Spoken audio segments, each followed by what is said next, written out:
BeastNet podcast, sponsored in part by James Safety Services, OCR Buddy, and supported by the fitness community. Here we discuss all things fitness related, running, rucking, mental health and preparedness, and of course, obstacle course racing. Welcome to the BeastNet. Well, let's get this started. Hey, everybody, this is Lisa from BeastNet Podcast, and today I'm talking with Kressa from Shower Toga. And give me us a little bit of a backstory to Shower Toga. Well, I started Shower Toga years ago because my husband and I were racing Spartan races all over the world. And so let me back up. The only thing I didn't like about doing Spartan races or OCR in general was that I was so filthy and tired and drained and beat up and worn out when we're done. I liked the beat up, drained, worn out part, but then when you're covered with mud and filth, and for us, we would be driving home, 2, 3, 4 hours after the race. And I just had enough. I had to come up with another way. So I ended up, actually, the first thing I did was I would go into the changing tent. I'd finish racing, go into the changing tent, put on a bathing suit, go out to the shower stations, rinse off the best I could in my bathing suit without being like, skank. Okay. Yeah. And, then go back into the changing room and dry off and put on clean clothes. Okay. Well, first of all, I hated doing that because it's just kind of, I don't know, running around in your bathing suit is just cheesy. So I also owned like different changing towels. So sometimes I would just change out of my dirty clothes into the changing towel. And there's this light bulb moment that went off for me one day when I went, I'm going to just shower in my changing towel. Like that would work. Well, it doesn't really work. But I mean, it was after the Asheville race, for the Asheville Spartan race. And I was so desperate that I actually showered in the changing towel, and that was an absolute disaster. So that's when I decided I'm going to make something that is waterproof, that I can make like a changing towel, but it's waterproof so I can shower in it. And I did. And I actually had to take a sewing class because I didn't know how to sew. I got diaper cover material from Walmart that had little forest animals all over it. And in fact, I have it. Hold on. Let me see here. See, this is my first shower toga. I wasn't awesome. Kidding. Isn't this hilarious? This is my first super, super crazy generic shower toga. It still holds water, so it wasn't great, but it was just for me, Yeah. So I started using it, and everybody was like making fun of me. They're like, "You have lost your mind." And I'm like, yeah, well, I'm clean and you're disgusting and filthy. And honestly, after like a really short period of time, my friends, at the time I live between California and Georgia now, but at the time I was just in Georgia racing. So Gormer was like my home race group. Yeah. And they're like, after a real short period of time, I've got like one of my best friends, Wesley's like, can I borrow that thing you have? I was like, sure. So I've got these pictures of these, Wesley's a big, tall guy, definitely not, wouldn't expect to see him in something like that. And it just passed around to everybody. And I would get to the race and it would be gone. And I was lucky if I got to use it before, and then somebody else was using it. And I went, you know what? This is interesting. So I just decided that's how the whole thing started. It was just out of a need. And then I saw the need when I fixed it for myself. And and then since then, of course, it's been crazy. But that's the beginning of the entire reason I invented Shower Toga. That is phenomenal. And with everything that's been going on, obviously with the pandemic, there's not a lot of races going on, but you guys are doing something absolutely incredible with the Shower Togas, and that's you're giving them to the people on the front lines, the doctors and the nurses. Where did that come about? That was completely organic. So I've always wanted to, my main goal actually, after I kind of realized that Shower Toga was a hit, my next main goal was how can I, how can I make a difference in the world at some point? You know, it sounds like this grandiose plan, but you know, I mean, at the end of the day, what, you know, that's the best we can all do, right? Yeah.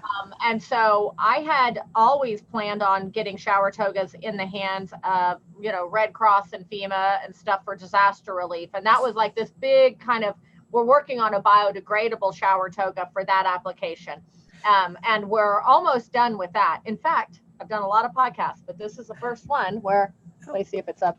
Yep, there it is. This is the first one I can show it. They sent me the sample. It's done. This is going to be the biodegradable shower toga that's going to be coming out for all the disaster relief. So there we go. So that'll be fun, you know, to have this in for disaster relief. So that's always been on our radar to give, you know, to kind of work with FEMA and Red Cross and stuff like that. But I have to tell you, it had never occurred to me ever for the healthcare field, because we didn't have COVID. It never even occurred to me. So when COVID started, we actually had a lot of people that already owned shower togas that started tagging us in social media going, oh, look what I'm using my shower toga for now. And, you know, my team kind of came back to me and said, look, we've had like 20 of these in the last few days. I mean, and that means there's hundreds that aren't tagging us in them, right? Yeah. And so I decide, well, okay, what I'm going to do then is I'm just going to give it away to anybody that is a doctor or a nurse or a healthcare worker working with COVID. Yeah. Because that was my initial reaction, is just get them in the hands of as many people as I can. And I started that only by like messaging in my groups, you know, like West Coast Spartans and Lone Star Spartans and other OCR groups, and like kind of just putting it out there. If you're a nurse or a healthcare worker, you know, we had two options at the time. You could either get 50% off, and if you can't afford it, or if you've become a one income family or whatever the situation is, we'll give you one. Well, that spiraled out of control really fast, and it was amazing. And it was still one of the absolute most rewarding things I've ever done. But to date, between the discount and the donation program, we've basically taken over $100,000 off of our books for that. Oh, wow. So it's been amazing. So what's the donation program about? Well, we have a, you know, and the way the donation program works is that if you donate on the website at showertoga.com, there's a section in there that says, help us, help them. And the way the donation program works is you can kind of, you know, you can pick any amount you want. You know, we have little boxes there that you can choose from, and that's really just to make it more user friendly and a little bit more fun. But at the end of the day, what happens is people will donate a certain amount of money, whatever it is that they'd like to give. We immediately take those funds and we issue it to people who are on our we have a waiting list now. After we hit the 100K, we had to stop doing it internally, because I've put 80,000 of that I've done, and 20,000 of it has been amazing. We've gotten some unbelievably generous donors. But once I hit 80K, Mark Cuban kind of came in and went, all right, we got to start. You can't just give everything away forever. And I'm like, okay, I get it. And Mark put in some money as well. And, you know, so now what we're doing is just, as soon as people donate, it goes to the next person in line. And I mean, instantly, I've got a list of probably 150, 250 people. I'd have to check with my team for the exact number, that as soon as a donation comes in, they're the next on the list. They put in their name, we actually build that person's name in a coupon code so we can track it appropriately. They enter their name in on our website, and it shows a zero balance, and it gets shipped to them. And then they have to actually apply. Like, they have to send us a copy of their badge. They have to tell us where they work, the phone number where they work. And we have to do a little bit of due diligence on that as well. But we actually just funded, we got a wonderful private donation in, and we just funded Coventry Hospital in Lubbock, Texas for about, I guess it was close to $6,000 worth of shower togas for their COVID floor. So phenomenal. That's such an amazing thing to do. I know. I just want to give. I wish I could just like win the lottery. And then I wouldn't have to actually like try to sell shower togas. I could just give them away all the time. Does your business need first aid, AED, OSHA, flagging, or other safety training? James Safety Services is your one-stop shop. Find them on Facebook today at James Safety Services WA and ask for a quote on hosting your training needs. It's not how I wanted my business to grow, though. I have to say, it's been this weird. I had a meeting this morning with my team at Mark Cuban company, and we talk about this all the time about how I have this issue with this has caused this, not growth in finances, certainly not that, but growth in brand awareness. But my brand awareness has come about because of a horrible pandemic. And so there's this kind of, struggle internally with our whole team about how this is not how we wanted to grow our business. Yeah, understandable. Yeah. Once, this slows down, gets over, wherever this is going to go, are you going to switch those donations over to like your Red Cross and The homeless. all that, the homeless? Oh, We that's already have awesome. It's already done. That's fantastic. Yeah, the homeless population. So we're actually working on a couple of things right now. Right now, I say COVID's a priority, yet I just sent out, I had it's kind of, off subject a little bit, but I had a lady that had put in her comments on one of our social media posts about how her daughter was homeless, and she didn't ask for one. She just said, my daughter is homeless. This is the kind of thing that would be great for her. And then she mentioned something about being cold in Pennsylvania, which had nothing to do with, her daughter. Yeah. But so my team went in and said, can you give us, if you'd like to email us, we'll see what we can do, even though we have no campaign for homeless right now. Yeah. And anyway, so, then they eventually send it to me. And, we got in touch with her daughter, who is homeless, is in California. So we're sending out a package to her. She had to find an address to get it from. So, we kind of do that. We don't, we can't just be out there screaming that we give stuff away for free, but we do a lot of that already. Yeah. But I've seen such a huge need in the homeless community that that is, as soon as COVID dies down, that is absolutely, we'll do like a, kind of like what a Tom's did, where you buy one and we'll give one to the homeless community, right? The biggest part about that, though, is that you would think it would be easy to give stuff away to the homeless community because you have to do it through an organization. It's not that easy. There's a lot of red tape. There's a lot of things that, I want to make sure it gets in their hands. Yes. And so we're kind of going through and looking at different organizations in order to expedite and make sure that they are getting dispersed to the people that need it.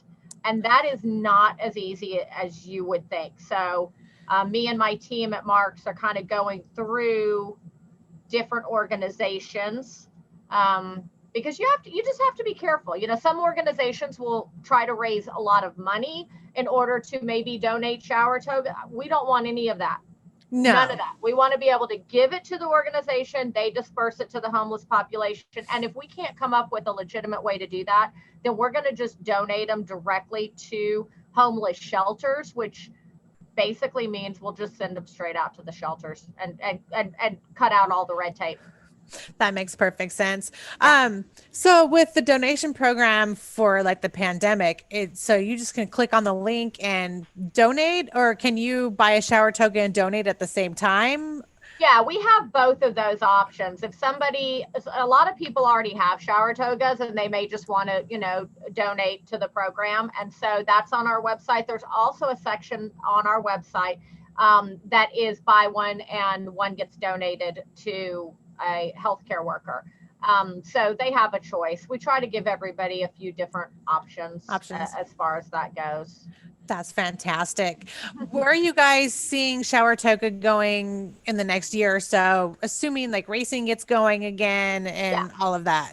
And I think racing will get going again. I'm actually, Joe DeSena has become a really good friend of mine. We filmed the documentary Everyday Spartans, and it was me and Joe and some other people that were chosen from around the world. So Joe and I got to be good friends then. And I talk to Joe all the time. I spoke with him on the phone just last week. And we discussed, a lot of different things, but Spartan is so strong, and Joe is 100% like moving forward. This is just a bump in the road for Spartan. And I know people get nervous and they get scared and they think, oh, well, this is the end of the world. But Spartan's a huge, strong company. The races are going to get going again. The biggest obstacles that we have right now, no pun intended, the biggest obstacles we have right now are not from Spartan. They're from the city or the county or the ordinances, and that's like a moving target. So racing's going to come back as soon as it's safe for it to come back. I know there's a lot of smaller races out there that are able to kind of have races going, and so sometimes people may go, well, why aren't the big races going? The big races are under a totally different kind of liability umbrella than a little small race. Is a totally different monster. But yeah, racing is going to get going again. But to be honest with you, racing will always be kind of like the core at why I invented Shower Toga. And that's always kind of going to be my base audience. I mean, I don't know. That's like my home base, right? I mean, I don't know how else to say it. That's just my people, right? Yeah. But I also see that, we just actually signed on yesterday, as a matter of fact, with Medline, which is basically the Amazon for the healthcare community. I mean, Medline is like an $80 billion a year company. And we got set up with Medline, so hospitals and nursing homes and FEMA and Red Cross and everybody can order all of their Shower Toga needs directly through Medline, so we can kind of get rid of some of the bureaucracy that comes from selling to somebody like the Red Cross or FEMA. So I'd say that's the bigger future of the company, and the bigger future for my product. And that's just going to continue to help people in the healthcare and disaster relief field. Yeah. And the fun part for me is always going to be the racers and our OCR team. It's not the most lucrative part, that's for sure, but it's the part that's like you never forget, like what got you started, and those are my people. Yeah. I can totally understand that. And I'm so, it's one of those things where when you came up with that idea and we have the Shower Toga now, and I can't count the times where, you change in that changing room and, there's baby wipes being passed around because you're trying to wipe the dirt and the mud and everything else off. And baby wipes are actually they're not good for you. Most baby wipes, people don't understand, those aren't actually good for your skin. I mean, there's a lot of issues that come from that dunk wall. I'm speaking to the women here, not the guys. But you need to rinse off, and not in your compression gear. Oh my gosh, that doesn't do any good at all. You think you rinse everything off, you go and you're like, why? Yeah, exactly. No. I mean, there's. And I get it. Look, there's, it's funny. We go to races, and I have a partnership, with Spartan, and also with Savage Race. They both sell branded shower togas, with Savage and with Spartan, and with Mud Gear as well. And so it's kind of interesting because sometimes I go to different races before COVID, and it's kind of like people are like, oh, that's so goofy looking. Like, I would never wear that. Oh, that looks stupid or whatever.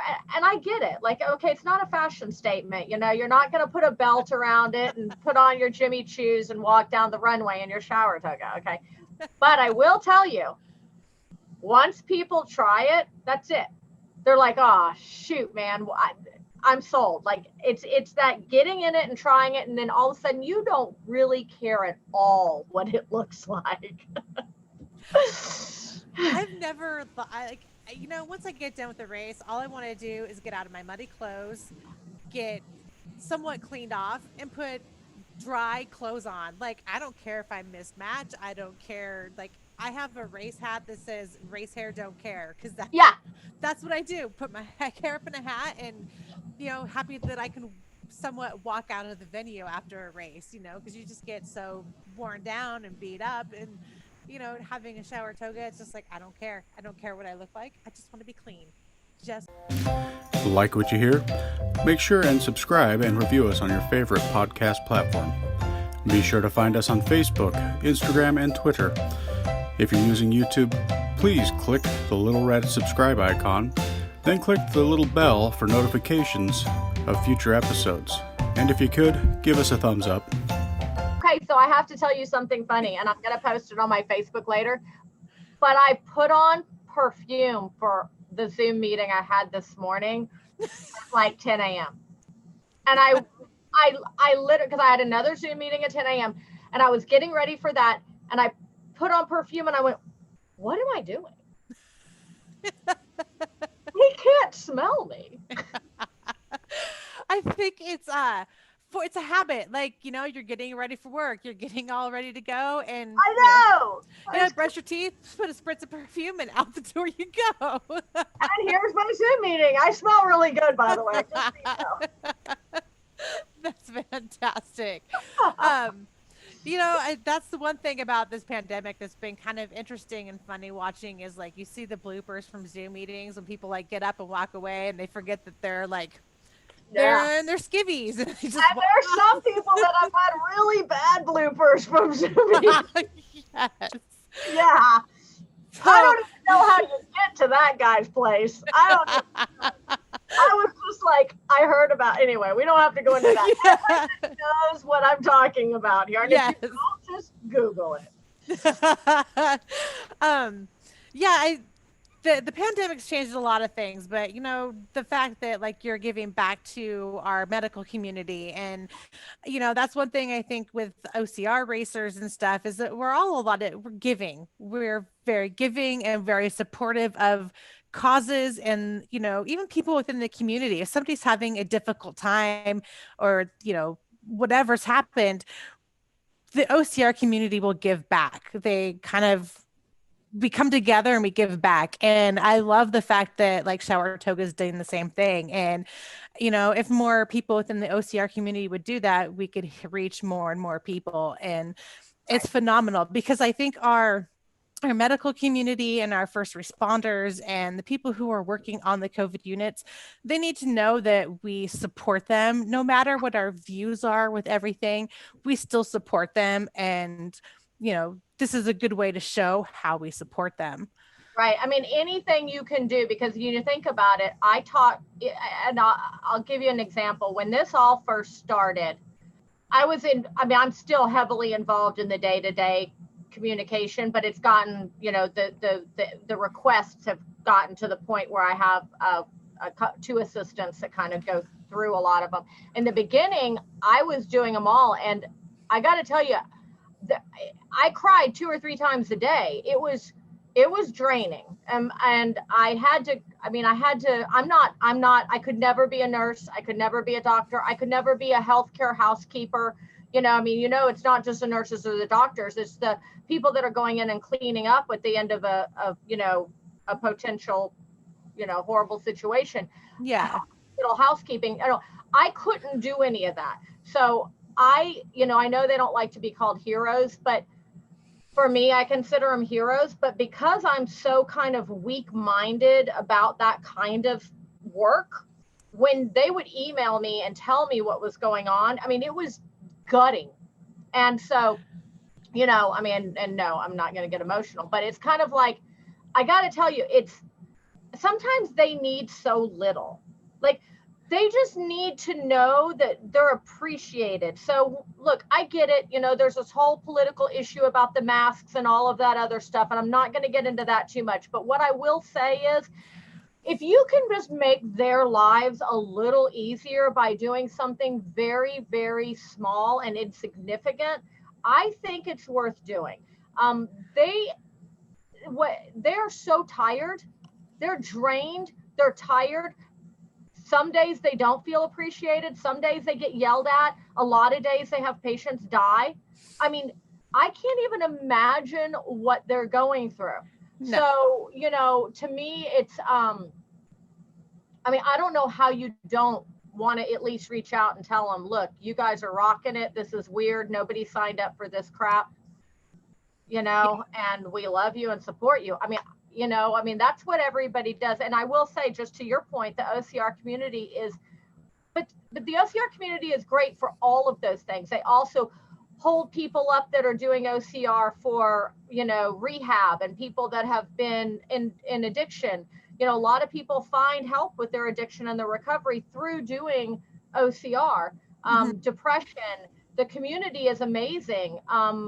I mean, and that's probably one of the reasons that I'm so kind of just, you know, married to, you know, my OCR community. And, you know, for me anyway, I mean, I love all of the OCR community, but for me anyway, you know, obviously specifically Spartan has a special place in my heart. Oh yeah, definitely. I think that's why for like with BeastNet, we've teamed up with More Heart Than Scars. We teamed up with Sober Spartans. And, you know, it's about giving back. It's about recognizing that there are athletes out there who are adaptive. There are athletes out there who are struggling with PTSD. And like you said, it's the depression. And, you know, if you're struggling with addiction, we have the Sober Spartans that are like right there to help get you through. If you need a phone call every day to check on you, that's what they give. And it's incredible that these sub communities of OCR have started and they're coming more and more to light. And I think the pandemic, it's kind of a good side of the pandemic because you're seeing it and you know who they are now, and it's reaching more people. Well, you know, and it's, you mentioned that, and I have to tell you that when we, you know, when we got on Shark Tank and then got a deal with Mark Cuban, I mean, there were people that kind of, and we started picking ambassadors. Okay. So there's people that expected us to pick professional OCR athletes, and not to take anything away from them. Like, okay, I'm not worthy. Like, I'm in awe of all of them. But my ambassadors were like, Wesley Blake, for example, is an ambassador of mine. He lost so much weight. He's such a cheerleader for everybody that is struggling with weight loss and trying to get outside and getting healthy. Joey McGlamory is my guy. I mean, I've been friends with Joey forever. He is More Heart Than Scars. The guy, like, eats it, sleeps it, dreams it, you know, all day long. Joey McGlamory, an ambassador for Shower Toga. Erica Bogan, she's a wheeler. She's also More Heart Than Scars. Erica's my dear, dear friend. And then Amy Bortoff. And, you know, and she also works with More Heart Than Scars. And she's also a elite athlete for Spartan and other, you know, OCR events. So we kind of picked our ambassadors around what do they do for the community? How do they inspire others? How do they give back? And that's who we picked. So you're right. It's the exact same kind of mindset as what, you know, you guys do. Yes. And like you said, not to knock the professional athletes, because I am like so in awe of them. Like, I don't know how they get through some of these courses so fast. Like, I'm not a professional athlete. Like, people are like, how do you train? I'm like, oh no, you don't want to email me. Oh no. You don't want to ask me. I'm lucky if I can get through like monkey bars. Okay. I do it for a totally different reason. I don't run a meet. I'm not a badass racer. I think those chicks and those dudes are amazing. That is not why I race. I race for the other stuff. Exactly. I'm the same way. I'm in all of them, and they do some incredible stuff on the side. It's also recognizing the people who don't necessarily stand out in the crowd. It's the people that, you know, like Erica, who's a wheeler, like, you know, some of our other adaptive athletes, Casey, he's absolutely amazing. I can't for the life of me think of his last name, but I've seen him on the course, and it's him and his, I don't know how he gets through the courses. I've had him pass me a couple times. I'm like, how'd you do that? Oh, I'm right there with you. I'm like, okay, well, I've watched people go through rigs, and I'm like, I have no excuse, and I still can't get through. Yeah, I'm the same way. It just is what it is. I mean, whatever. I have other talents, so whatever. You have talents. whatever. You just keep trying, you just keep Yeah. trying, and but I don't let it beat me up. Exactly. Having those ambassadors, I think, helps so much because you have, I would hate to say the average person, but it is kind of the average person. Totally. It's the people who are just getting off the couch, who've only been off the couch for a little while, and Absolutely. it's incredible. It's also because, Oh my you God. have to think about it this way. I mean, the professional athletes out there are the ones that kind of make us dream. It's like, oh, wow, like when I was in the show jumping world with horses for years, and I've got really, really good friends of mine who have won Olympic medals. And so I would sit there and fantasize and go, oh, wow, someday I could ride my horse and jump this jump and win a gold medal. Okay. I mean, you dream, right? It's the Yeah. same with your OCR athletes. You go, wow, I wish I could just like haul ass like Lindsay Webster does or Rhea does and just like make it look effortless. Okay. So, but I mean, obviously that's not going to happen for me. That's okay.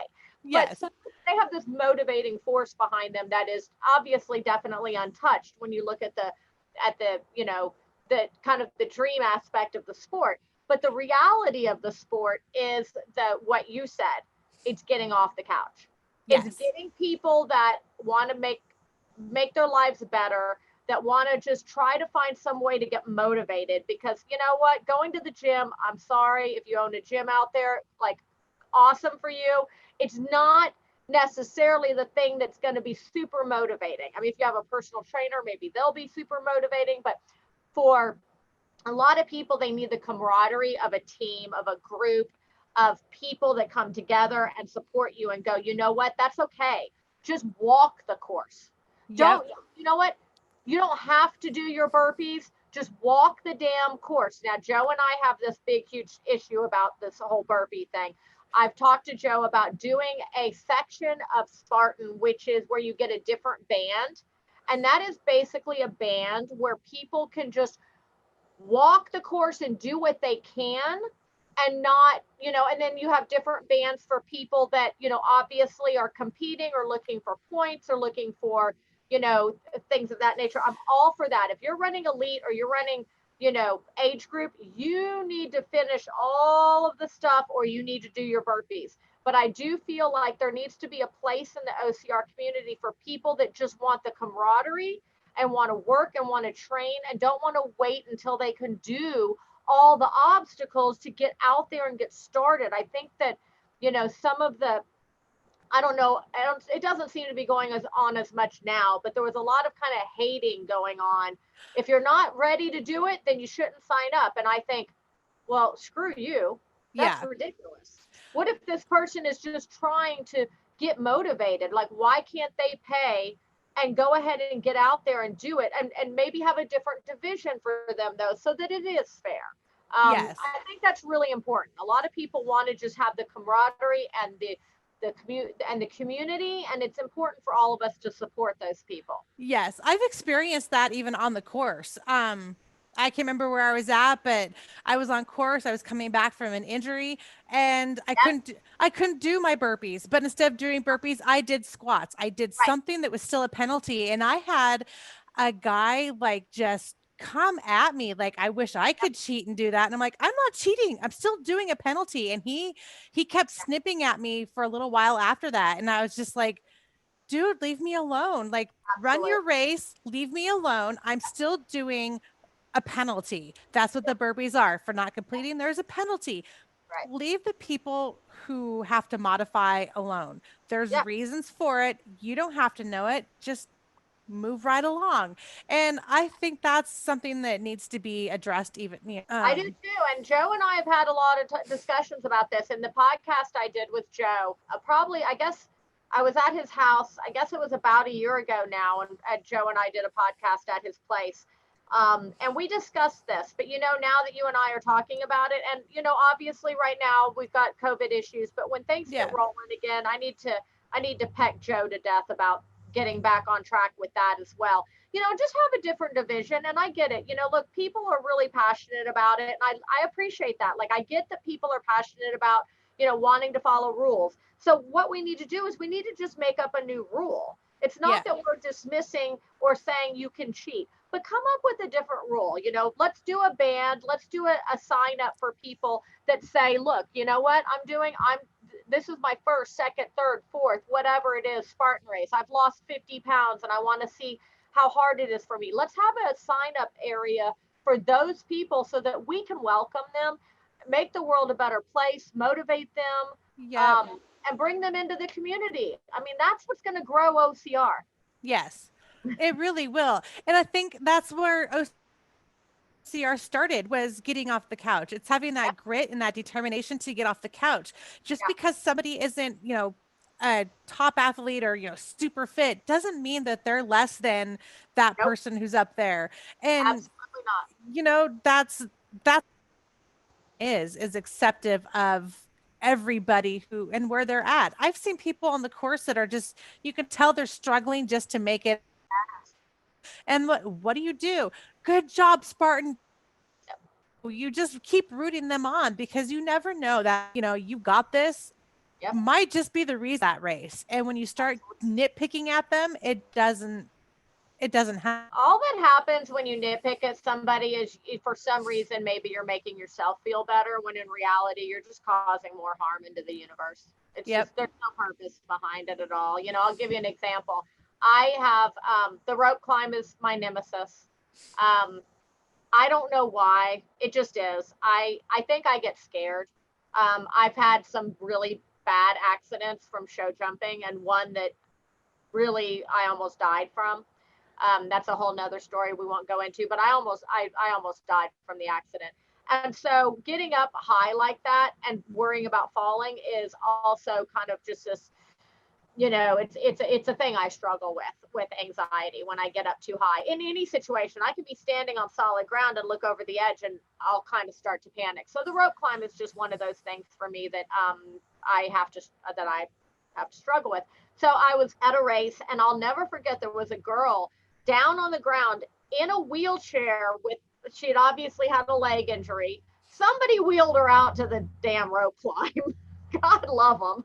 And she's down there, and I got probably 3/4 of the way up, and I started getting scared. Some rope climbs are higher than others. So this one happened to be high. The shorter ones I'm okay with. They get super high like that, and I start to freak out.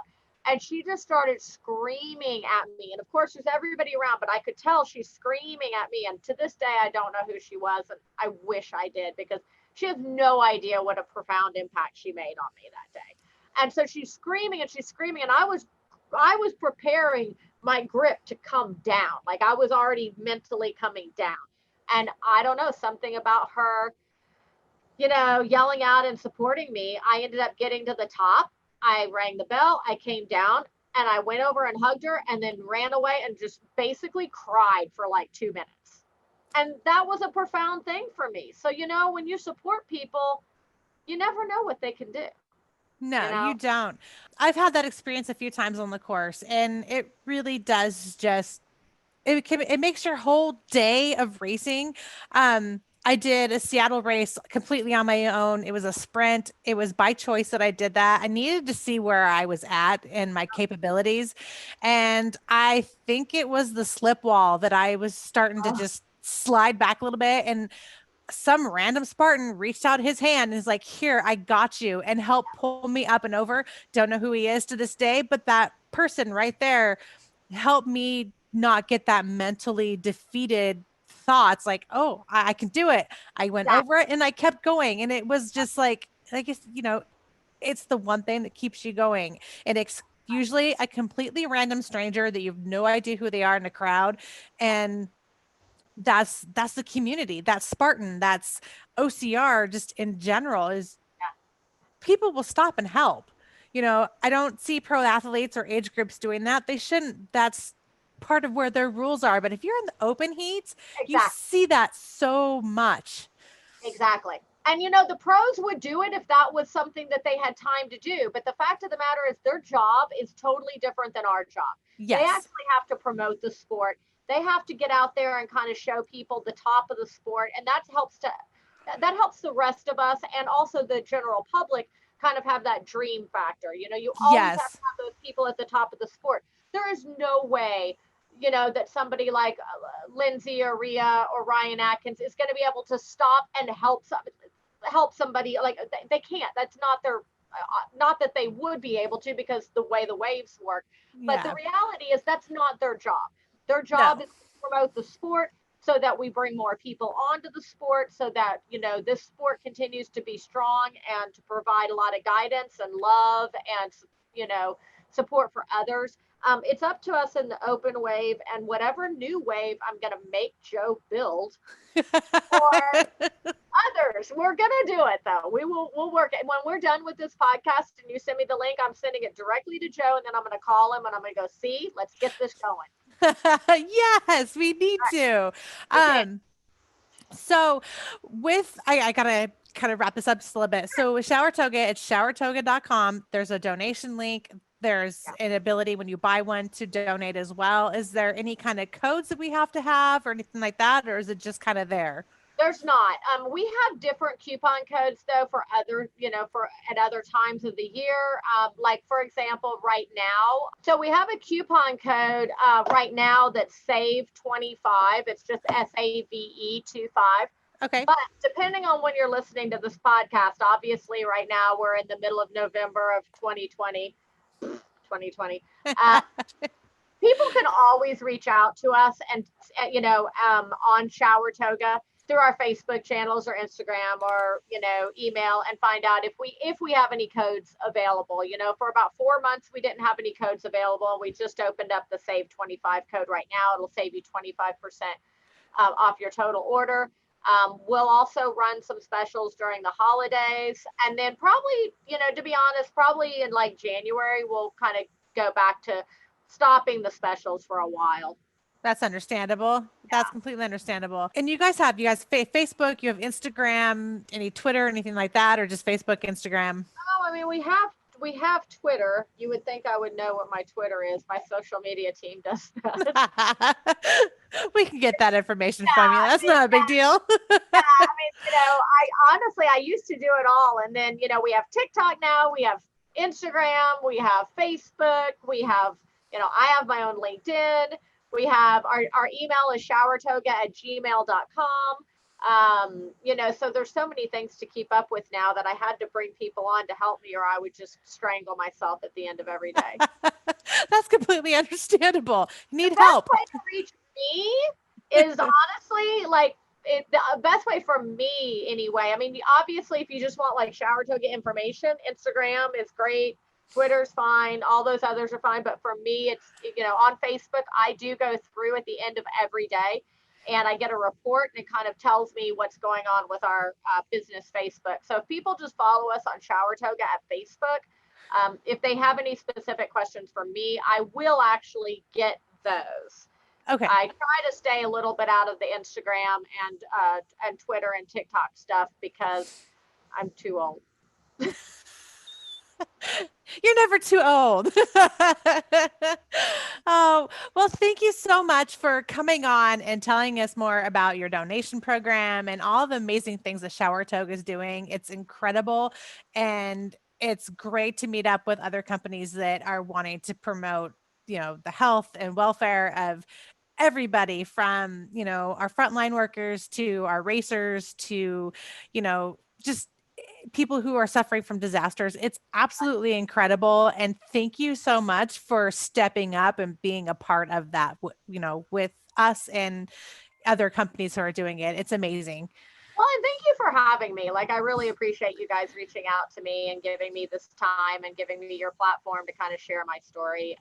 I do appreciate that a lot. And I'm just happy that we're able to help a little bit and do what we can. And I hope everybody else is able to kind of do the same, no matter what it is. It could be small. Go buy the hospital, Chick-fil-A lunches for 10 people or whatever. Like, it makes a big difference to all of them. It really does. It can be a coffee card so they can go get their Starbucks or whatever they need. Yes, exactly. Exactly. Well, thank you so much. I hope you have an amazing rest of your day, and we will talk to you again soon. Okay, thanks. Take care. You too. Bye. Thanks for listening to the BeastNet podcast. If you haven't done it yet, find us on Facebook, like and share the podcast. Give us a review on iTunes or Spotify. All these things will help to expand the show in the future. Don't forget to subscribe and let us know what you think and what you'd like to hear.